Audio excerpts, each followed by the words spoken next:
We both wore blue plaid today. So nice. Yeah. It's because we want to. Yours is more of a traditional flannel. Mine is a viewers. flannel print on a. Yeah, it's like that battleship with all the different parallel lines to disguise it on the horizon. Yeah, exactly. And then they have that picture of Taylor Swift wearing some sort of angular dress. You don't know where one starts and then it ends. Right. So that tour is over, huh? Yeah. I bet we won't stop talking about it or her. Well, let me It's bring fine out with me. some stats. It's fine with me. Pop culture is pop culture, right? Yeah. I mean, it's better than when we were talking about Hanson. Why were we doing that? You mean as a society? Yeah, as a society. Okay.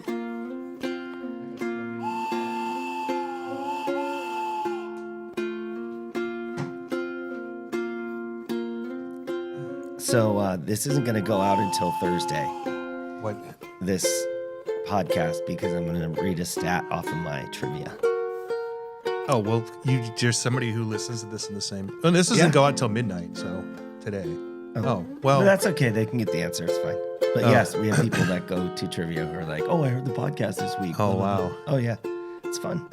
Well, I could put it all the way at the end. No, it doesn't matter.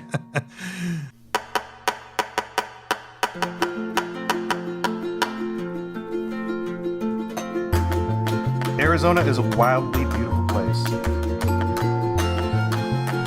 brimming with over 100 brewing companies. I'm Rob Fulmer, the Director of Government and Community Affairs for the Arizona Craft Brewers Guild. I'm joined by Executive Director Andrew Baum.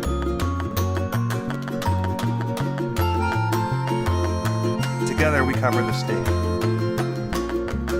bringing you the best of what's happening at our breweries and beyond. Welcome to Arizona Beer Frontier. It's only a tiebreaker anyways, so you have to be smart. Yeah.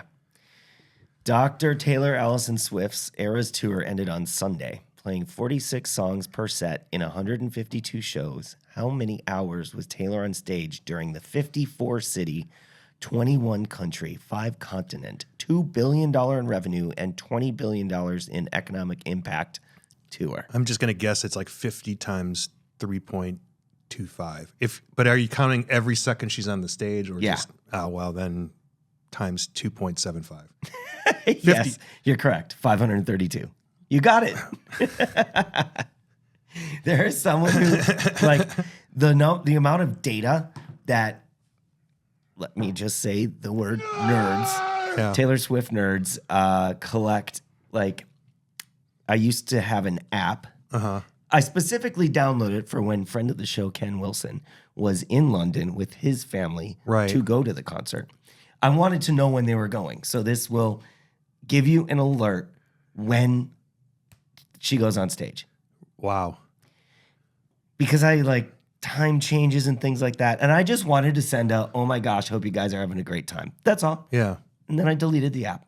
But in that app, it tracks her outfits. And like, oh, she wore a red top with pink skirt today, but she wore a red top with a yellow skirt yesterday. And according to our data, she should wear tomorrow. Like, all of that is in this app. An algorithm for her costume changes. Wild. And they track every second that she goes from opening till as soon as she's off. And you know exactly how many minutes she's on stage. It's wild. I did not watch the live stream of the last show. Bonnie wanted to, but I was like, I got too much to do today. I was out in the backyard cutting trees and stuff, gardening. My sister went to the concert, the second to the last concert on Saturday. Right. You mentioned that she had a great time. They drove to Vancouver. Yeah. From Portland. Had a great time. It's a good drive. It's a nice drive. It's 5 hours, I heard. Yeah. Yeah. So that's up. Okay. I don't know what to. Is there any other news in the world I don't know. you want to talk about, Rob? I don't know, the beer industry. I mean, if we're talking about pop stuff, I was made aware that there is a Hallmark movie that centers around the beer industry. Oh, Wonderful. It is called a very Vermont Christmas.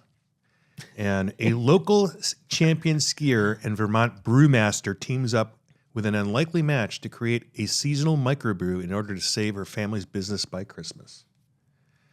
And I love it. I can't see if there's a buzzer around this, but there was a question, a call for guesses on what the style would be by Mr. Jonathan Surratt. And he predicted a spiced porter because they're using the term microbrew. Someone else said a white Belgian style ale because porter seems too dark for Hallmark.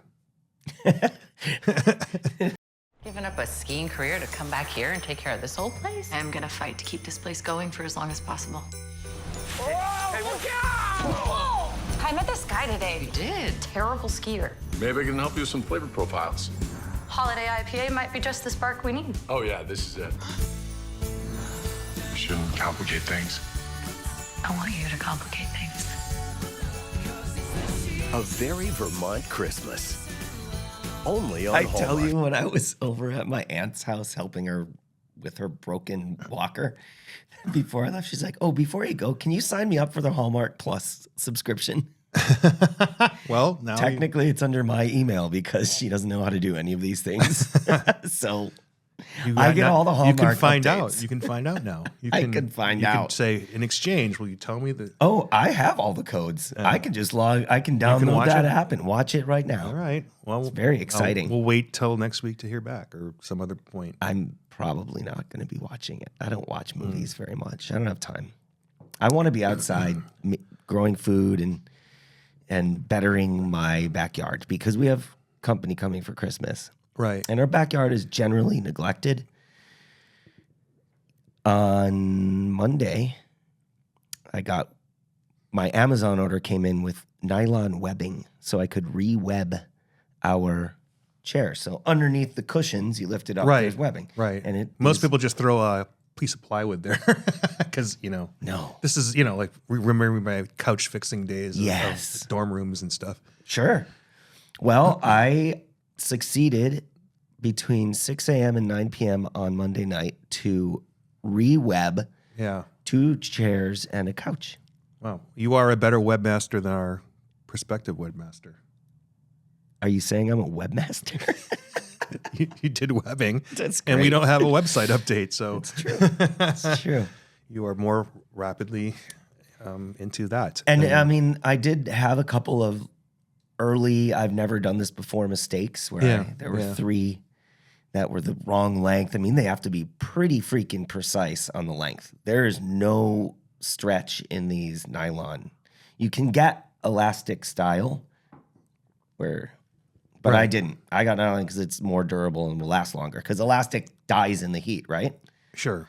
Yeah, put a rubber band on your back porch in summer, see what happens to it in a month. Right. It'll be just crispy. Right. You're right. Of course. I've done the research, man. Done the research on the dark web about chair webbing. Anyways, that was fun. Okay. Yeah. So I prefer to do that than watch. Hallmark movies. Yeah. I think there's another Hallmark movie that centers around beer as well. Yeah. I don't Yeah. know. Maybe That's someone true. will tell us. The thing about the internet is you don't have to actually watch any movie. Someone will tell you about it. Wonderful. Or they'll clip the thing. Yeah, it's true. The big reveal of what her beer was. Is there going to be clips of that floating around? So. I hope so, man. I thought that is going to be meme fodder, I'm sure, if it comes off pretty lame. Glorious. Glorious. I think they're going to mix up ale and lagers and on that show, pretty much. Maybe even now I have to watch it. Maybe Damn it, even the Rob. beer will change color because they probably don't have a continuity person that's going to. Be what? Right. I mean, you can be aware. Yeah. Like, that doesn't look a little dark. why is that glass empty then full and empty then full? That happens all the time. Not on Hallmark, bro. I don't know what kind of holiday beer plot I would. I mean, it's as standard as you're going to get, right? Like, I can't think of a more M. Night Shyamalan kind of plot twist to that. It was Hallmark movie. It was THC beer. THC beverages. Wow, that would be a good segue if we had more to say about that. But other than We do. Well, let me tell you what I have to say about that. Yesterday was the annual meeting for the Arizona Craft Brewers Guild. We held it at SanTan Brewing Company. It was well attended. It was very generous that SanTan provided beverages and food for our members. And when you were discussing legislative, man, did people get excited about the THC beverage thing. Like, I had not seen that in actual life before. We get emails, calls, texts about it. right. But all in one room, there was very much going on. Yeah, I talked to a few people on the side, which is, I was hoping that would happen. Sorry, I'm looking for some more beer news, but Our good friends at sent an email yesterday asking about hemp THC beverages. So I sent them an email following up with some information from the Brewers Association, from the Hemp Beverage Alliance, and also a link to the Arizona Attorney General's memo of opinion. Yeah, so long story short is you as a retailer, as any individual, you should not sell these products at this point. That's what it comes down to. And At this point, yeah. because you put things at jeopardy. There's no reason why the liquor department couldn't cite a statute that would put your liquor license at risk, and they might fine you. They might suspend it pending a hearing. You may prevail, but anytime that you're going to be down is anytime you're not open puts your business at risk for sure these days, especially. Right. Imagine a 5-day suspension of a brewery license. But the even a tap room shut down for a day or two. But the real longer term issue liability is someone says, I have been coming to this place. All they sell is beer and wine, and I've been coming here for many, many years. And I got something off the shelf, or someone handed me something, and now I've failed my commercial driver's license, or I have to go in for a second round of testing because I'm an airman, or I'm a whatever. And those product confusion things are real. I mean, take for an example, all the trademark lawsuits that everyone's like, oh, no one could possibly confuse this wine that's named after a fish and this beer that's named after fish. And the federal government's position, it doesn't matter. They're both alcohol. So, that's where you're you could never get busted by, anyone who's a local PD or the liquor department, but you could get a summons and saying, hey, you're culpable for providing something that this person didn't understand that they were able to get. It's not legal. Now, if it were legal, you have a little bit more to fall back on. Right. And presumably, when it's legal, there will be liability insurance or different kinds of insurance that will be available where it's not explicitly, some of these policies explicitly line out those items. And, well, yeah, and I neglected to put that in the email to our friend. I'm sure she's going to make the right decision. So, but we'll follow up. I was going to follow up with a call. So Great. Yep. Thanks. So I just the news I was trying to find actual reportage on is the Holiday Ale Fest, because we mentioned Portland. That was a staple 3 days, Friday, Saturday, Sunday. Not quite OBF, Oregon Beer Fest, but apparently that's back. The Holiday Ale Fest, or Holiday Beer Fest, is probably more accurate now. It used to be the Holiday Ale Fest. So that would in Portland, and at least according to something I saw from Jeff Allworth for Beervana, attendance on the Friday was pretty good. So that's a good sign. Yeah, cool. We have a festival, a 3-day festival going on here in Phoenix at Festivus in downtown Phoenix. It is a craft and artisan local only event, and they have a beer garden, which Arizona Craft Brewers Guild members will be sampling and selling beer at. So if you're looking for something to do this weekend, that's one thing. Also, the official grand opening of Pedal House is Friday. Oh, I thought it was this last Saturday. No? I think it was open. Oh. my understanding was from my conversation with John yesterday. He was like, Fridays are grand opening. You going to be able to make it? I was like, sure. Okay, got to get a sign out there. Yeah, I already have one there. Oh, okay. I brought it on that, Softie? the day after Oh, okay. the industry event, which was supposed to be the next day they opened. And I got there and there were people literally trying to like take locks off the gate so they could come in. But I sat there and talked with Jason and John for a little bit. I'm sorry, we had a meeting. That's where you were going with this. And I took us back to the holidays and we had a meeting. We talked about we were talking about hemp THC and the people being excited about it. We had a meeting and it went very well. We talked about Beer Week. That's happening. I think. I don't know. Hopefully, we can get some help with that project. We need to redo our website, and our current vendor doesn't seem to be communicating anymore. So that's sad. Yeah, we had high hopes for this project, and I don't know what's going on. So yeah. Perhaps, and I always like to give people the benefit of the doubt. Maybe there's a family emergency. Maybe there was some crisis that needed to be attended to, and he's been wrapped up in that. So let's see what happens in the next couple weeks, and hopefully we don't have to start all over again. The backdrop of the meeting, though, was the mash press at SanTan. Right. I did not take that tour. Unfortunately, I was busy. Really? Okay. Well, they had several tours. So they instead of just gravity draining of the sweet delicious sweet wort. And instead of using a centrifuge or maybe an addition, I don't even know. That's a question I didn't ask.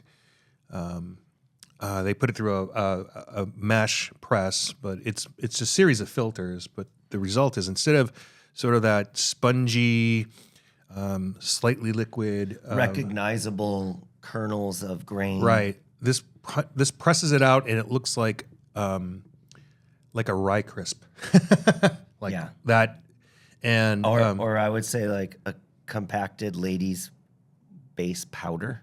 If you've ever seen one of those little circle things when they break, that's what it kind of looks like. Okay, but they, because of the process, they mill the grain or they crush the grain very fine. Yeah. Unlike what in standard traditional breweries, you just crack the kernel so the water can get in. Right. In this case, you're really grinding it to a very fine state. Right. And so, it's not uncommon for brewers to just taste the spent grain, see if there's a little sugar in there. And it's usually, a little sugar, and it's not. This is just like dry as a bone. Mm-hmm. There is some grain flavor, but there is no sugar. And barely any water. No. Just enough to hold it together. Mm-hmm. And some were a little wetter than others, or, relatively speaking. But I would imagine that would cut down on any of the immediate spoilage of it, although the cows and pigs don't seem to mind it if it gets a little sour. But according to the people I spoke to at SanTan, they still ship it to farms. It's still useful to them. It still has some moisture content. It's not completely dry, where the animal has to, provide wetness for it to go down. There's enough of it to make it palatable. Great. So, I mean, if you think about a grain stalk and hay, right? They're going to eat hay. It's not drier than that. Yeah. Did anyone mention if it makes a stank anymore, or does that? A little bit, but it's not as quick. Yeah. And it doesn't travel as far, because you're not evaporating very much. Cool. So yeah.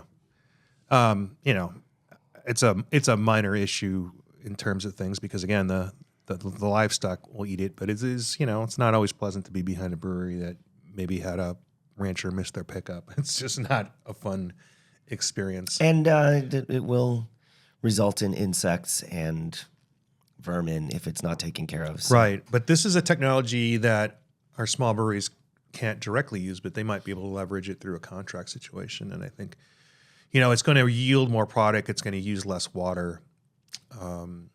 Why do you say that our small breweries can't use it? I think the investment in type of equipment is Ray up at Edge of the World says he's trying to get one. really Well, he was, but I at think scale. well, he's pretty small. I mean, it's a 7-barrel brew house. Yeah, 5. a mash press, huh? Yeah. But then he got more interested in distilling and has his distillers thing going now. So he did upgrade and get a new brew house, new tanks, but he also opened that distillery. I think that's taking his energy right now. Yeah, I actually asked, but I didn't get a great answer. But they're not doing that at SanTan per se. But they're not using that technology for their wash. Oh, really? I think the diminishing returns of that you're getting more volume, but I don't know that they need more volume for what they're doing for that side of the house. Or they're focusing on getting their process dialed in, and they'll Right. expand it when they're ready. You want the highest concentration sugar for your washes, and beer can use less lower content sugar content in the final runnings, I guess, right? So that was fun. There was a couple policy people there. I met some folks from Stanton's office and some people from AOT and a ton of people from Chandler. They invited a bunch of cities and towns, and I think that happened to be a tough day. And any weekday now, any week or day of the week now between now and Christmas is going to be potentially someone's holiday party. Or Right. I do know that the Capitol there is some in-service days for our legislators, especially new legislators. I'm sure that they're getting their orientation and so on and so forth. So that wasn't possible to get a bunch of political people there. Parks and Trails was there with Yeah. the A250. Yeah. So we did have that set up, and we had the executive director from A250, Laura Tarek, and as well. And hey, we can play the video right now. Do it. Hey everybody, Adrian Fontes, Arizona Secretary of State here. A little bit of happy and a little bit of sad. I want to say hello to the Craft Brewers Guild. Y'all have become great partners for the America 250 project. That is the celebration of our semi-quincentennial. It's going to be a big deal. I'm looking forward to the Cheers 250 project, where we're going to include not only all of the craft breweries in Arizona, but wineries and distilleries, and even that sake brewery up in Holbrook that does such a great job.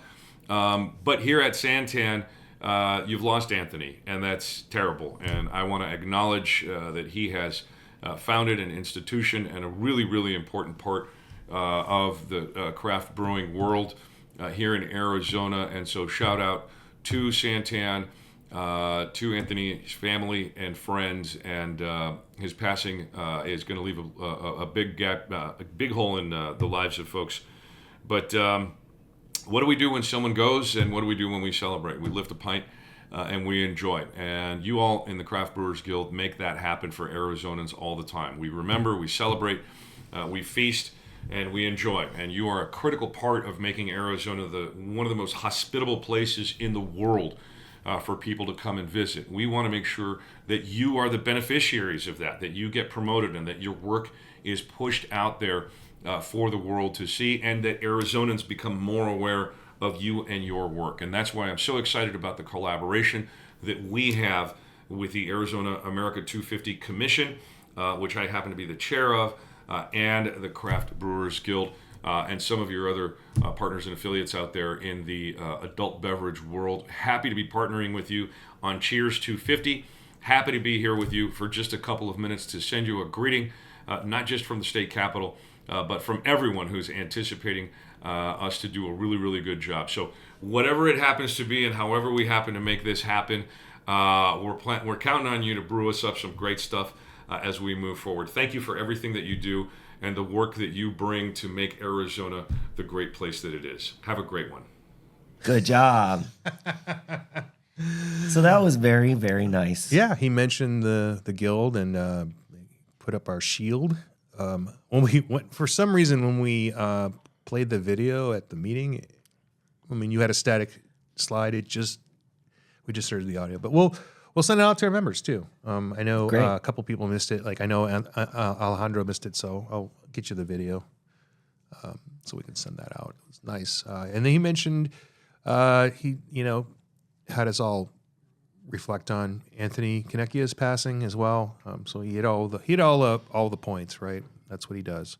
So that happened. We got some folks potentially interested in working on that project, and so that's good. Cool. We talked about Arizona Strong. Yeah. And different activations. We're going to have discount codes. Should be hitting my email right now for all of our breweries to have a custom discount code just for their guests to get $5 off a ticket. So if you're a beer fan and you're going to go to Arizona Strong, go ahead and go to your local brewery and use their sign-up code. Get your money off. You've got a lot of notes there. Are we hitting all your check boxes there? Oh, you got personal I ones got all there? kinds of stuff here. Okay. Yeah. All right. And it's like 9 topics on one piece of paper. And Oh, these are just to do things that come up in my head that I want to write down. oh, okay. So I don't forget. Because I know we'll be sitting here for an hour and I'll get back to my desk and be like, what was that? Yeah. Yeah. We talked about Arizona Pint Day, which is coming up on December 20th. Yeah. I'm going to put that in the calendar. We got some pretty nice glassware that several breweries have purchased to sell on December 20th and that weekend. Great stocking stuffers and going to be an annual tradition. So you want to start with the 2024 glass and work your way up as we continue this project. And also, great stocking stuffer for anybody who likes craft beer. Do we want to talk about the artist at all? Or Sure. I don't know who the artist is. So Really? I mean, I think I know. You told me. Kim Ortega. Oh, okay. Great. So Kim Ortega is a very good friend of the beer industry. She's done labels for a few breweries around town and out of town. She is the wife of Andrew Ortega, who is a fantastic brewer. He's currently working at Cider Core. And yeah, she was very excited to be involved in it, and I get to send her some money. Great. Yeah. Great. Yeah, I predict somewhere, between Christmas and New Year's, you're going to get a lot of emails. Hey, is there any more of those Do you have glasses? any more? Yeah. And then as we announce the year following, you're going to get, hey, I missed last year's. Any of those floating around? I mean, you're going to have the first one so that you can complete this year-over-year thing. And Arizona has a sort of a tradition of collectible glassware well before the beer industry. There was a strong gas station milk glass with various trees and cactus, and there's a very collectible set by a gas station that was giving those out with those designs on. So, I mean, I'm not saying that that's going to be our thing, but that's kind of what it's. To me, that's an inspirational part of it. Yeah, definitely. There's just over 1,000 of these glasses available on the whole planet. Right. And one exists here, but I keep hearing about it, and it's nowhere. Oh, you know why? Because I left it somewhere on accident. Wow. I have to go back and get it. Wow. Maybe you should make that a contest. Find the glass. Where's Waldo? I know where it is. Yeah, I but was even there yesterday, and I neglected to. well, our recollect listeners it. don't know where it is. So I don't even know. It might not even be in view of anything. Or maybe it's behind the bar somewhere. I don't know. If you find it and you're not the owner or a worker of that place. Lucky you. The prototype. All right. Is an actual What else function. It's did we a talk functioning about? glass. It's not an It actual is. It's prototype. a functioning glass. It's not Yes. a mock-up. No, it's not a piece. It's not a fake plastic one that said, "Look at this." All right. It's a real one. Let's see. We also talked about Beer Week, Yep. and we mentioned that already, right? Yeah, Like we we're did. working on to, that. to some Cool. degree. Yeah, we're working on that. And that's about what's up. And then it's holiday time, and things are going to be wacky for the next 3 weeks. Yeah. Yeah. You have posters for Stronger now, I understand. I have some. I did distribute them for our Black Friday breweries with their tickets. Thank you to those breweries who participated. And I am, like I said, I'm getting those QR codes. So I'm creating a poster for each brewery. Okay. I'm going to email it to them and they can print it. Okay. And they can also use that code in their social media. So all over the place. But yes, a poster is alive. Okay, Do great. you want to see it? It's in my car.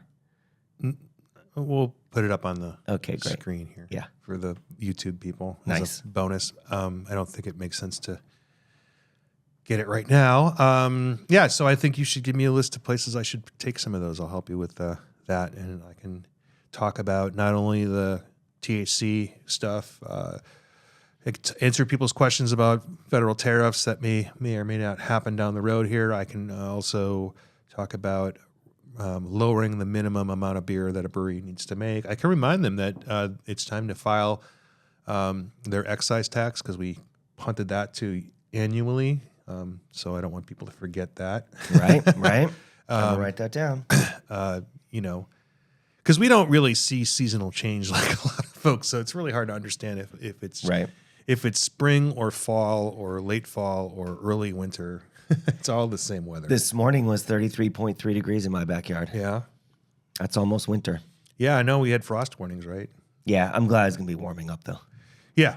So I also can talk about, we're looking at improving the Series 16 license, the beer sales to go that in the context of a festival or independent, we're looking at ways to make that scalable or manageable by an organization such as the Brewers Guild so that we can coordinate better and it's not it's like just assigning a project manager to it, and we hope that it'll be more effective in getting the licenses pushed through, and we can maybe put them all together and get them all approved at the same time, and that way we can do some better marketing and hopefully get to a point where we can let everyone know what's going to be available and make that a special thing. But You have a discussion with the department about that tomorrow, right? I do, yeah. Right on. Among some other things. If there are any extenuating issues that I can sort of ask about that as well. I think you cleared up a few of them that I would think that the department would have an issue only if there's not a license that could be adjudicated against. Yeah, no, I mean they can they have the same amount of enforcement power as a special event. But it would be on the brewery. No, I'm saying like I understand what you're saying. You're saying like they have different enforcement power because they have permanent licenses. But what I'm going to say, the example is we have organizations having festivals under a temporary license. So they would use whatever enforcement tactic they use for people who occasionally get festival or a special event license, they would use that. And, the ultimate would be your organization can no longer get these licenses. I mean, that's, or fines. Blacklisted. So the fact that we don't have a permanent license shouldn't be an issue. I mean, they may say it will, but then we can say what I just said. Yeah. But they may have an issue on the back end in terms of how to make sure those things stay together, which is why I wanted it to be 100% the organization's license and not individuals. But we'll see what they say. We're getting ahead of the argument here. The discussion happens tomorrow, and we're already debating it. Okay, but that's what you do. You want to bring your best proposal to the meeting. So yeah. I guess maybe the biggest news in the beer industry is the two judicial rulings yesterday that blocked the Albertsons and Kroger merger, right? Right. Don't you think?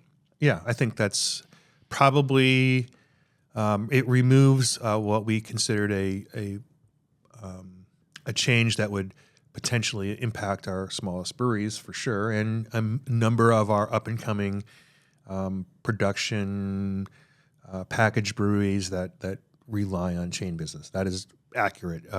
The Albertsons, Kroger-Albertsons really merger was put on hold initially because of these trials. The trials did not go Kroger's way at all. There were two and as a result of the rejection of the idea of this merger, now Albertsons is saying, well, we're going to sue Kroger. And we talked about this many times about how we thought it was awfully interesting and premature for Albertsons to literally cough up billions of dollars, Just liquidate all of their assets to their shareholders months before this deal was to even begin, but anticipation that deal, the merger would possible go through. deal, and it was like they needed to do it in advance so as to not lead to suspicion that was what they were doing. They were basically devaluing the company on paper so that they would be a likely target for an acquisition, right? They had to do it far enough that there wasn't any connection, but it was a 100% connection. Everyone knew it. Everybody could see right through it, and they tried to deny it. And so now they're saying that Kroger, we had this deal, and you didn't do enough to fight for this the execution of that deal, and now we're hosed. So in Oregon, the judge ruled that they were put on, they were prevented from completing the deal until the FTC ruled, which is something. But the one in Washington is 100% no-go. You cannot do this deal in our state. Yeah. And it is subject to appeal. However, Kroger is pretty much like, well, didn't work. Yeah. So it's effectively done, and now there's a lawsuit. And the unfortunate thing is Albertsons is in a critical losing place that they put themselves in. Yeah, and so unfortunately, the result may be in Kroger's favor in the long run anyway. It remains to be seen if Kroger decides we're gonna acquire or be acquired by a very weak partner, and a bunch of closures of stores happens anyway. It's not good for the consumer. It's not good for us. I think that Albertsons is probably just going to close a bunch of stores, no matter what. Yeah. Kroger is the number 2 grocer behind Walmart. And then Albertsons is the number 4 grocer behind Costco. So it goes Walmart, Kroger, Costco, Albertsons, and you'd be merging 2 and 4, and that would have been terrible. Yeah. So it'll be interesting because the presumed purchaser of the locations that were shed, Piggly Wiggly, as it's known for most people from the Midwest, and there's some other stores associated. I wonder if they're just like kind of like, what about us? Well, no, I think they understand that they were sort of a piece in this sort of not a good deal, and I think they're probably going to be like, well, no, that wasn't us, because it's not like they're stepping up and saying, we like these stores that we were interested in, and I don't see them. I listened to a podcast about grocery stores and how it was kind of a weapon in the Cold War, that you would show all these grocery stores in America and how much food there was and how easy it was and cheap, and then people in other Western countries would be like, what? Yeah. Oh, I wish we were more like them. Huh. So that was a thing, and Piggly Wiggly was one of the first of the type. Huh. Yeah. A little trivia. Yeah. Well, I mean, Safeway started in the West, and it was in the past you would buy your things from a merchandiser or mercantile general store, whatever you want to call it, and you would just purchase things on account and you would pay that later. I'm assuming this is probably tied to work that was paid monthly, like mining and all this other stuff. And Safeway was you pay now, and that's the safe way to pay, so you don't get yourself into a financial jam at the end of the month. Interesting. Where you owe the company store, Yeah. So they should do a Hallmark movie about that. No, they should. I lived in Boise, the headquarters of Albertsons. And my Chili's I was the GM of was 5 blocks away. Uh-huh. So lots of history of Albertsons in that town. Do you want to know where I found all that stuff about Safeway out? Where? At inside the men's bathroom at Pay and Take. Although they've taken the signs down because Pay and Take was also another of that model to pay and then take instead of putting things on account. But they had a little story, a picture of a. I know how I missed that. You can. They took it down? Yeah, they remodeled, and I think they put up some other photos, but those were there for a long time. Yeah, so. But I mean, it caused me to look further into it. Very obviously. cool. Very cool. I don't get all of my education standing at the urinal. You can learn things though. Much of it, not all of it. Though. Yeah, no. And now it's forever tied to the process of. No, it's. I always think fondly of my education at the urinal. Let's see. Other news in the beer? I don't know. Really? Maybe we should take a break. All right, let's take a break.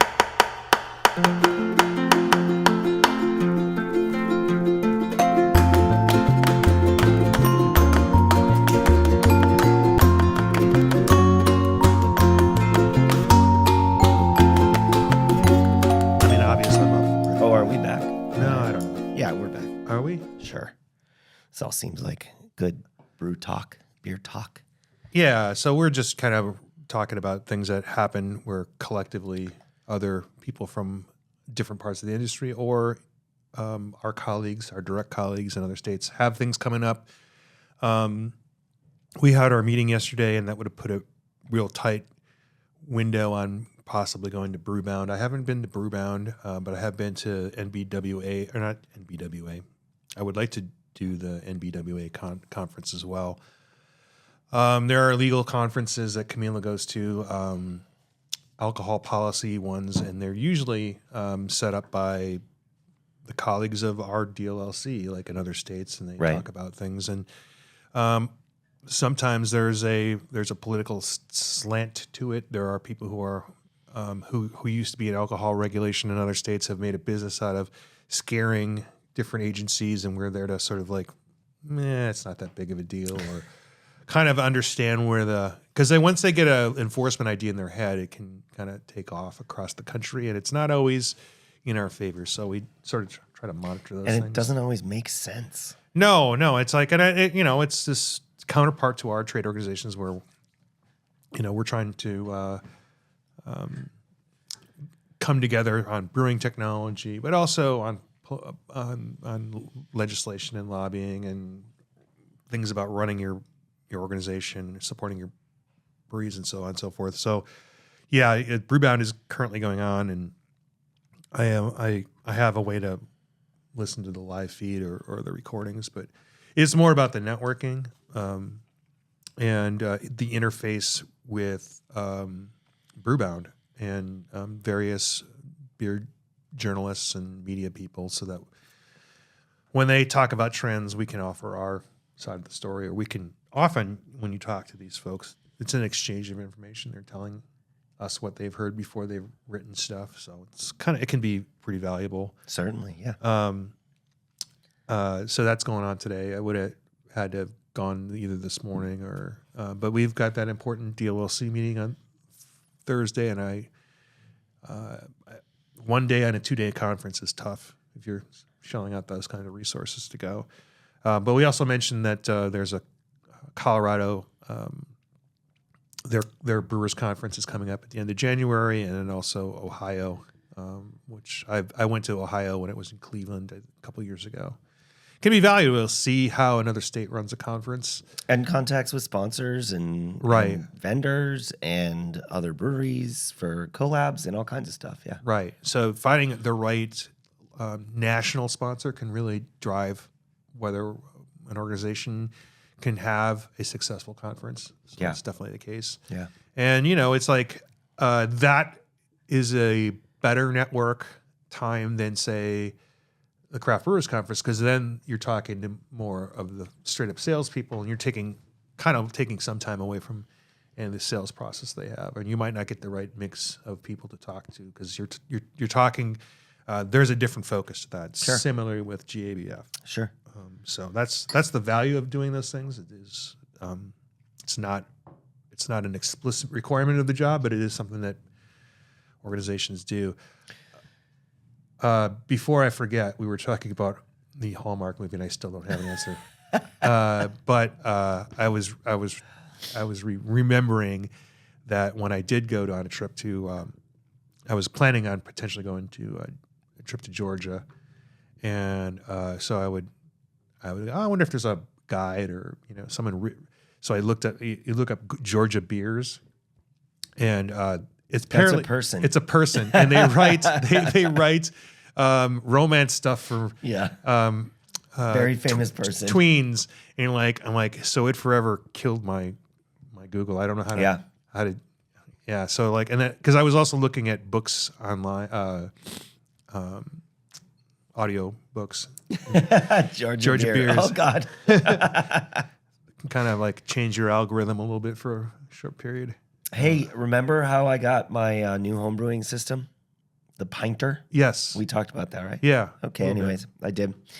And they arrived on Friday and Saturday. Mm-hmm. I made my first beer on Sunday. Wow. Well, I mean, I just made it from the ingredient kit that they sent, yeah. which is a liquid malt extract. It's got a sanitizer packet. It's got a yeast packet. And then one of the two had a hop capsule. Yeah. That you, in day 3, you go to this special port, you unscrew the cap, you put it on, you close it, and it maintains that closed system within, but drains the hop oils into the beer. Uh-huh. The one I'm making my first time is not that. But I did change to Saison yeast. So it's an American Pale Ale, but made with Saison yeast. We'll see what happens. Okay. Cool. And you expect by this weekend to have some taste of it? I did it on Sunday. I believe it's a 7-day fermentation. Yeah. It's all in the app. And it'll send notifications. Oh, you need to shake it today or whatever. Put your hops in today or whatever. So at you go that point, I know better than you. I'm gonna do my hops a day earlier. No, I don't. Not on my first time with this new system. Okay. I am going to put it in the fridge. Yep. And then it will carbonate. It's definitely more of cask style ale than American style Well, that's good. super bubble. That eliminates. So then you serve out of that same container. Serve out of the same container. Yeah, I mean that's kind of was frowned upon when I was a home brewer. Yeah, for sure. But these days, I'm like, that sounds appealing now to have something that just goes right to cask ale, more or less. Makes you 10 pints. Yeah. There it is, ready to go. Sits in your fridge. So actually, people are going to hear about this, and then they're going to hear about it again in an upcoming episode that we talked to Drew from Brewers Connection, which is no more. And we talk about the trajectory of homebrewing as it pertains to what's going on in our world. And I just saw the headline. I haven't read too much into it, but the Brewers Association is announcing that for the first time in forever, in recent memory, in our history of being in the industry. Yeah, that for the first time that closures are outpacing openings. So we have not seen Got that a little just tear yet. here on that one. That's kind of rough. I mean, I know it was close, and I know we're riding that line, but to finally dip down, that's a moment. Right. But that just joins the brewing industry into the lifespan of almost every industry ever created. Yeah, for sure. So, but we haven't seen that upside down stat just yet this year because we do have some new openings. I hadn't realized that Catalyst opened in 2024. I thought that they had opened in late 2023, but apparently not. Yeah. Okay. So that's cool. That adds one more to my list of 8 new openings this year. Right. Not to say that the year's over. Things could happen. Yeah, we've had several closings too, and who knows? And there's people don't tell us things. Another brewery opens, and you're like, what, where? Never heard of you. Yeah. There's a new tasting room in the Toque, right? 12 West has a new tasting room in Ahwatukee, and this Friday, as I mentioned, did I mention, is Pedal House's official grand opening? Yeah, we were. We're Pedal House and Julian and all of Julian's enterprises have many grand openings, as it turns out. It's amazing. They do a lot Smart. of remodels, and they, which is why you need to own your anniversary or anniversaries or openings. You can be flexible. I know there are people who have tried to tie their grand opening with some other holiday, and I think it's generally a mistake. Unless you are the only thing going on in town, then don't say, "Hey, our grand opening is New Year's Eve, July 4th." Yeah, it's a little tough. 12 West opened on New Year's Eve. Their downtown Mesa location. I remember that. Okay, well, I don't think they celebrate it the same way I don't think they do. because you can have a New Year's Eve celebration whether you have a business anniversary or not. Sure. I think they just wanted to get it in the books on that calendar year. I don't know. What do I know? I know nothing. All I do is sit here and talk. Brewery newsletters. If anyone has a brewery newsletter and you would like to have me subscribe to it, please send me that login. I have gone to literally every brewery in the state and signed up for every newsletter I could find. But there's a lot that I don't have, and I've heard people say that they have a newsletter, but I couldn't find it. So anyways. That seems like a problem if you can't find, if you're a motivated person can't find their newsletter. Yes. And I also have some that are absolutely worthless and almost would count as spam that I get maybe every day or every other day. And it's maddening, honestly. Like phoning it in that hard drives me crazy. Well, You're doing nothing good for your business or the industry. So anyways, and then there are many examples of amazing. Arizona Wilderness has a great newsletter. Verde Brewing Company, Bonehouse. They're consistent. They're educational. It's not just pure check out our new release.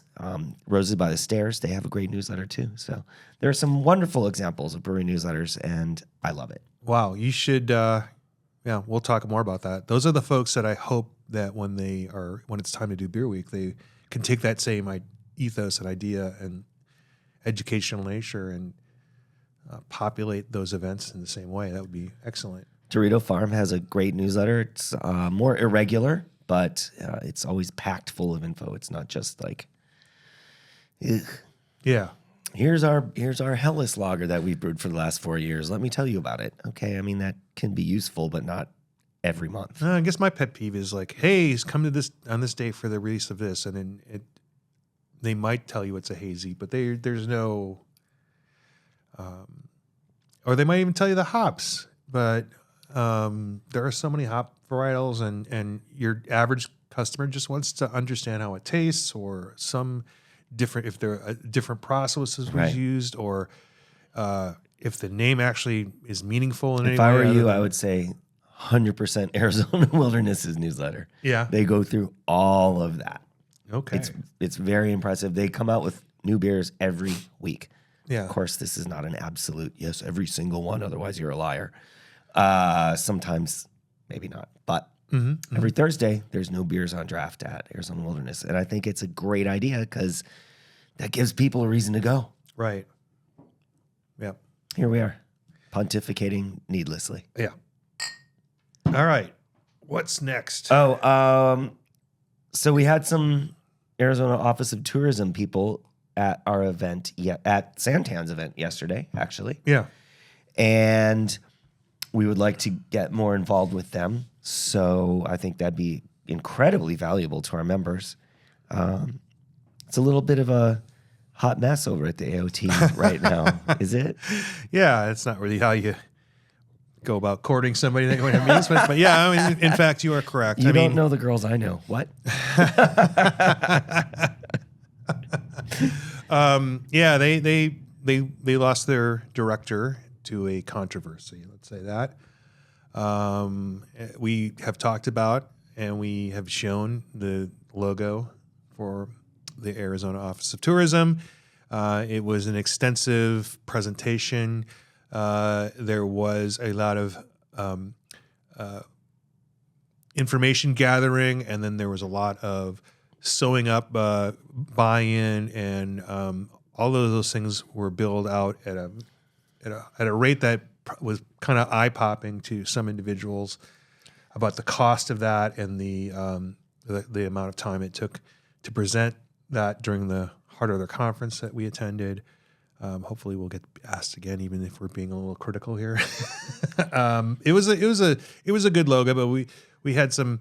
The detail doesn't really translate to smaller things. It doesn't really translate even like on letterhead. Not that we're seeing a lot of letters these days, but there were details in the mandala of the sun of the Arizona. They're awesome. I think it's beautiful. It is. It is difficult to reproduce. It is. Unless you just focus on the sun, then you lose the whole Arizona word. So, I mean, beyond those items, it was a perfectly acceptable thing, except there were some people that had issue with the cost, and some of those were probably politically motivated, because any time you can take out or have criticism about spending money from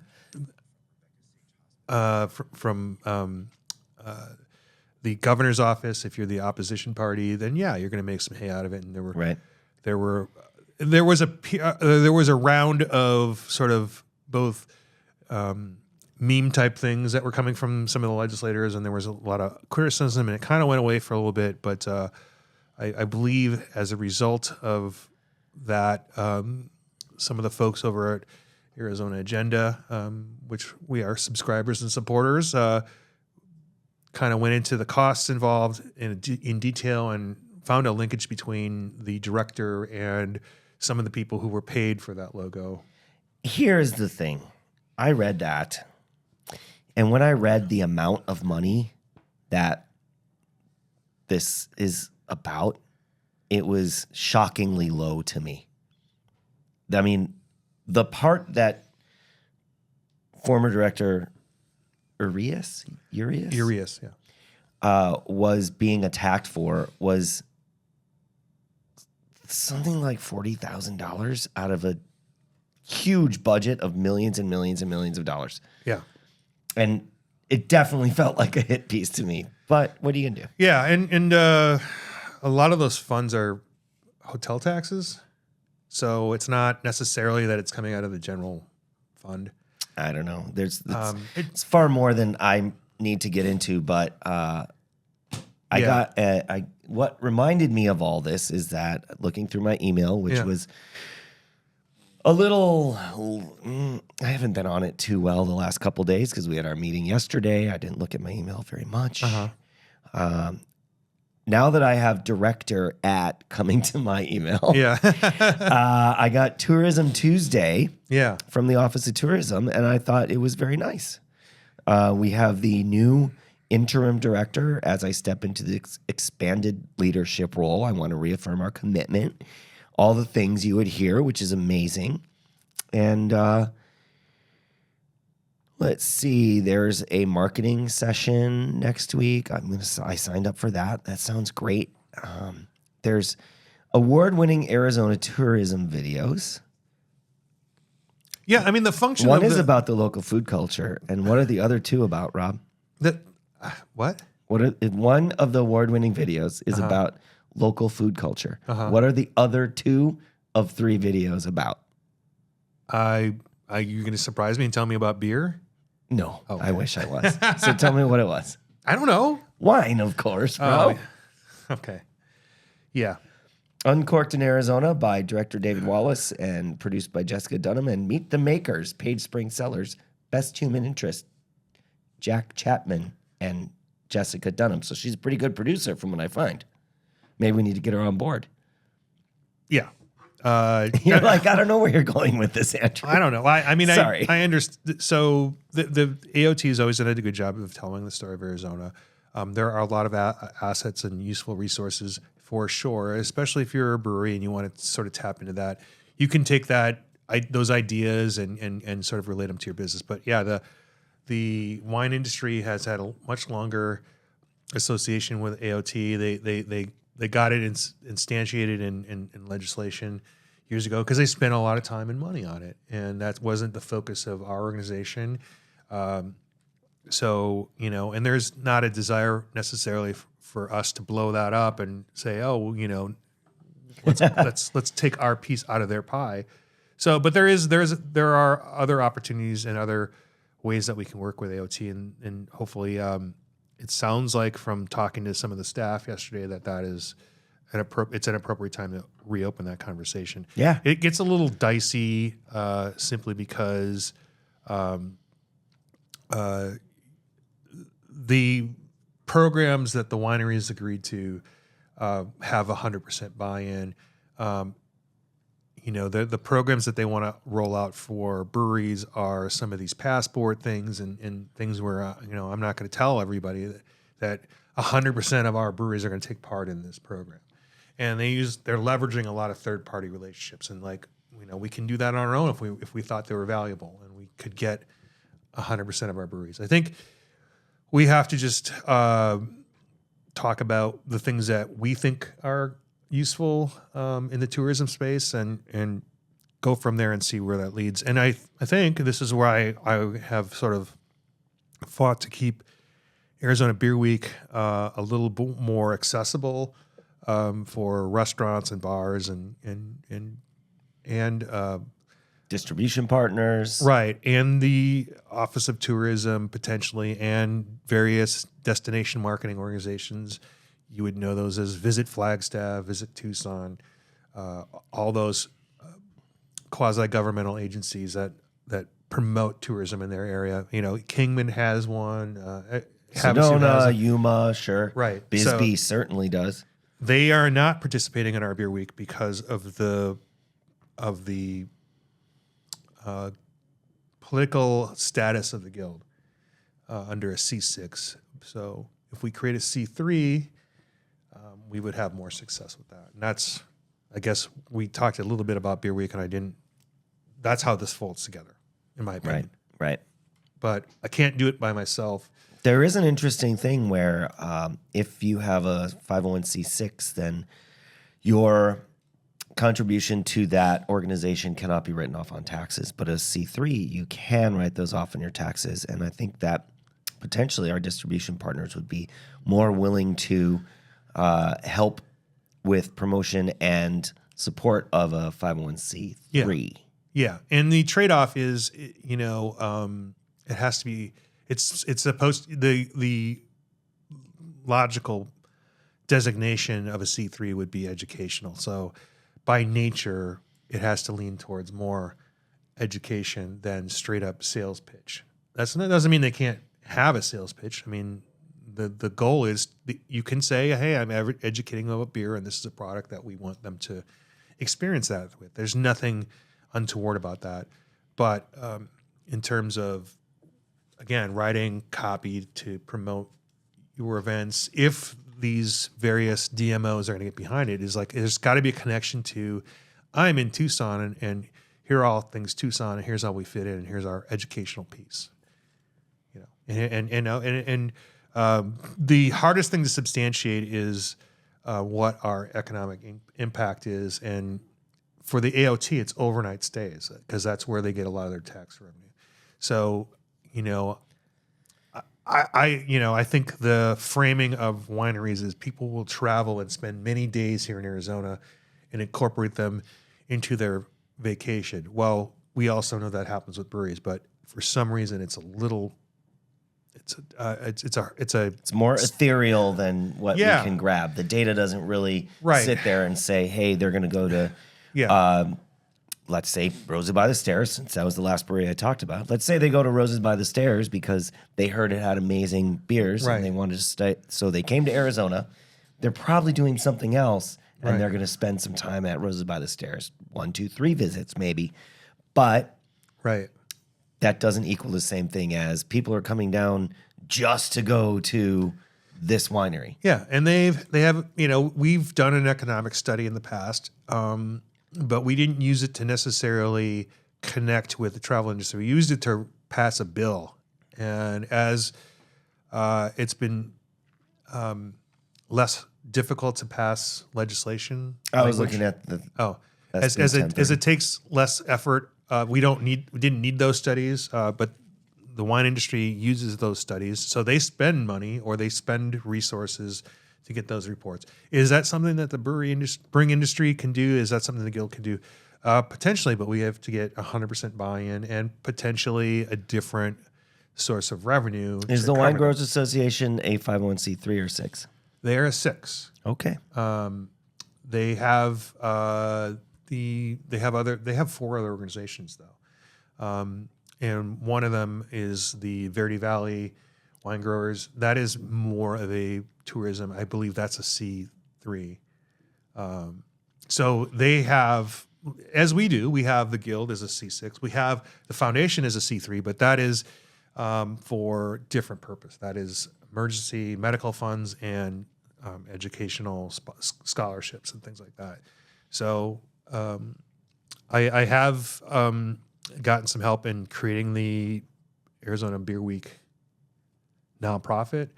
I just needed to have some buy-in from a few more folks before we go forward with. I have paid for. I have that all the legal documents ready to go. Once we have enough people to help direct how those bylaws are going to go and how the organization is going to be structured, how many board members there are, if it's a buy-in kind of thing where if you spend this much money on the organization, you are, in this tier. There's a lot of ways you can go to fund it, but I think it could be a minimally costly organization, or it could have a component where there are funds raised, and I think that it'd be in that medium. It'd be easier to manage than through the guild. Understood. But Totally. the guild would be a controlling partner, obviously. Right. Can't have a beer week without brewers. Sure. Yeah, we also have the ACBG. Is that another 501c3? ACBG. Oh no, the ABGP. Oh, it was set up that way, but it was set up as a foundation, and Foundations are a pain in the ass. Is that what you're saying? they are.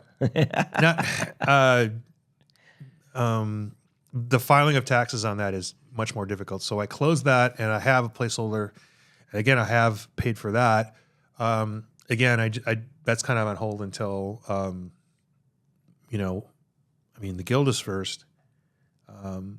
Beer Week, because it serves the guild, is second, and I kind of have to wait and see what's going on with the Brewers Association and any potential new CEO and what the They have their Q4 meeting going on right now, and it's highly anticipated that an announcement of the new CEO will be coming after these meetings close. Yeah, possibly. Possibly they're going to at least internally understand who might be in that role, and then that would set them up to announce or have that person maybe be at the Craft Brewers Conference in April or May. April, yeah. And then April 27th, May 1st. I'm assuming that their fiscal year starts in June, so it might be actual June 1 start date potentially. Boo. I mean, if they follow that, I'm just speculating. I mean, as soon as that person's named, they are effectively the CEO, The face. Yeah. Another thing coming up. Dry January. Oh, okay. Do we have to talk about that? Yeah. Yeah, there's nothing we don't talk about on this podcast. We are revolutionary in that manner. So Dry January is coming up, and there are our peers in the Craft Brewers Guild professional staff world are working on social media campaigns to counter that a little bit. Maybe. Well, I mean, as an industry, we celebrate people that decide they don't want to partake in alcohol. We say, do what is right for you. Right. When people come up to me and say, oh, sorry, I don't drink beer, I just drink wine. I say, look, I want you to drink what you want. Try it, though. Try this sour. Try this Saison. These are things you might want. Right. But if you have decided I don't want to drink alcohol, even if it's for a month or for longer, we definitely support those people. We still encourage them to visit our member businesses. Yeah. Yeah. I guess Tricky. It gets tricky. Well, so this really, the impetus for this is beyond just dry January. It's for places that aren't Phoenix or the Southwest. And I'll include Arizona locations. Business in the first quarter of a new year is tough because of the weather. In Flagstaff. Flagstaff weather. If you're not a skier, you're not contributing to, the bars and restaurants per se. Plus, like school's not in for half the month. Right. So Q1 is pretty brutal usually, and everyone's eating a bunch of cheese and kind of maybe making more, I don't know, wine and spirits purchases during that time of year than necessarily beer, right? So it is tough in the Q1, and that's kind of why a lot of states are concerned. We just talked about the numbers being upside down for closures. There is a lot of, hey, let's not do this local beer is better kind of message. Let's come up with, hey, this is really important for us. How do we get people to celebrate being in local places? Not that it's, implicitly better because it's local. Just if you don't visit them, they're gonna go away, kind of thing. It's more dire. As our listeners, you can understand this. It's more dire than maybe the public messaging might be. But the idea of it is to how do we combat the potential for the loss of business, and is there something that we can promote across many states, leverage images, leverage our inspiration, looking at other stories. How can we work together on this? And so, and this was common messaging. Yeah. If you're seeing it across multiple platforms from different sources, it always gains credibility and excitement. Right. And there was also talk, about, hey, let's not just talk about our own state's event. Let's talk about events going on in other states as well. I'm actually drinking out of a FOBAB Festival Barrel Age beers, but also it's Belter who helped with our Pint Day program. It's just to talk about the marquee events of other states, and you probably hear about them through me or Andrew at bigger national events. So we're not immune to celebrating and talking about things that are out of state, but so it's that. And then, dry January happens to be smack in the middle of that. And I can tell you, because alcohol is different than a lot of industries, and because our industry is more collaborative than any other industry, we're not going to go, we have dry January, so let's attack dry January. It's not that at all, right? We know that we produce what is essentially it's a wholesome product. Wholesome product. No, and so, in our industry, as you suggested, if someone says, hey, I'm in the industry a long time, I stopped drinking, and that is say no more. We are not going to encourage you to stop drinking. We are not here to shame anybody. When someone can effectively manage their career and not drink alcohol, I mean, that's testament to the cultural things that keep them in the industry. It's not just a paycheck. If they're staying in the industry, it's because they value the community that's being built, right? So we have embraced non-alcoholic products. We have, some of our more hospitality focused places have tried to offer different things for people to enjoy their locations. Like just in and of itself, having food is something that brings in more people, and there's no expectation that you will also have pints of beer. Offering other types of alcoholic products or beverages, you're seeing more coffee drinks, you're seeing more alcohol adjacent products, right? Not specifically non-alcohol. Like NA kombucha. Or just hop water, which I don't Hop consider water. a non-alcoholic product. It is it's a soft drink or whatever. Sure. So, how do we address that? And, by and large, it's like, hey, we're more than just breweries, right? We're more than just serving you a pint. We are all these other things. And that's where I think the difference is. Like, we're not the hot dog industry going, how do we take out Taco Tuesday?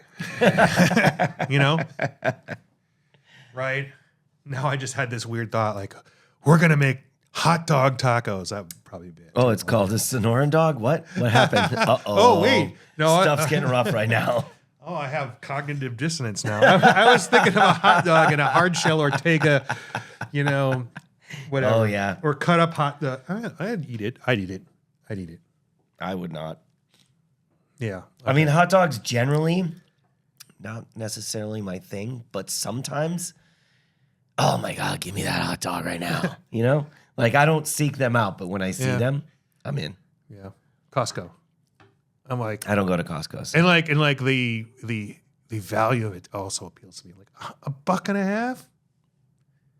Yeah. I don't even Sure. count it as a meal. It's a nice soft bun, squishy. I like it. All right, I guess we should probably wrap this up, yeah? Yeah. Other than if anyone knows Mark Sullivan from Crescent Crown, Oh, I'm familiar with him. I saw his mother, Sissy, at a Costco, and I was eating a hot dog. Oh, That just happened a couple days ago. my God, man. So Someone call Mark and let him know. All right, well, thanks for hanging out with us today. Rob, remember, this isn't a podcast about... Fuck. this is not a beer podcast. This is a podcast about beer. Good. Don't even try the other.